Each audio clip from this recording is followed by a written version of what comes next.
मुख्यमंत्री माझी लाडकी बहीण योजना ही योजना महाराष्ट्र शासनाची आहे, ना की शिवसेना, भाजप किंवा राष्ट्रवादी काँग्रेसची. त्यामुळे कुठल्याही एका पक्षानं याचं श्रेय घेताच कामा नये. नुकतीच छत्रपती संभाजीनगरमध्ये तिथले एक मंत्री आणि सध्या ज्यांची पालकमंत्री म्हणून नियुक्ती झाली असे अब्दुल सत्तार यांनी त्या अर्जांवरती जर शिवसेनेची मोहर असेल तरच त्यांना लाभ मिळेल अशा पद्धतीचं एक भाष्य केलं. अर्थात भाष्य तर चुकीचंच आहे, परंतु कुठल्याही राजकीय पक्षांनी याचं श्रेय घेता कामा नये.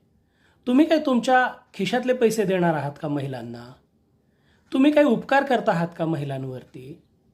मग कशासाठी तुम्ही आमची मोहर असेल तरच लाभ मिळेल म्हणताय? तुम्हाला लाभ कोणी मागितला होता का महिलांनी? ही योजना सरकारची आहे.